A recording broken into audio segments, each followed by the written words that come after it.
وفاقی وزیر داخلہ محسن نقوی اور وفاقی وزیر برائے اوورسیز پاکستانی چودھری صالح حسین نے آج لاہور ایئرپورٹ کا اچانک دورہ کیا۔ دونوں وزراء تقریباً 2 گھنٹے تک ایئرپورٹ پر موجود رہے اور امیگریشن پروسیس کا تفصیلی جائزہ لیا۔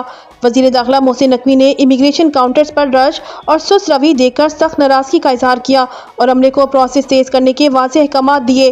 دورے کے دوران دونوں وزراء نے بیرون ملک جانے والے مسافروں سے گفتگو بھی کی اور امیگریشن کے دوران درپیش مسائل کے بارے میں دریافت کیا۔ چودھری صالح حسین نے مسافروں کے سفری دستاویزات اور پروٹیکٹر اسٹیکرز کی خود جانچ پڑتال کی۔ اس دوران پروٹیکٹر اسکیم کے تحت ڈرائیور کی ملازمت کے لیے بیرون ملک جانے والے نوجوان کے پاس ڈرائیونگ لائسنس نہ ہونے پر اسے سفر سے روک دیا گیا۔ وفاقی وزیر صالح حسین نے اس معاملے پر برہمی کا اظہار کرتے ہوئے فوری انکوائری کا حکم دے دیا۔ اسی دوران ایک اور نوجوان کو FIA کے اہلکار کی مبینہ ملی بھگت کے باعث امیگریشن عملے نے کاؤنٹر پر روک لیا۔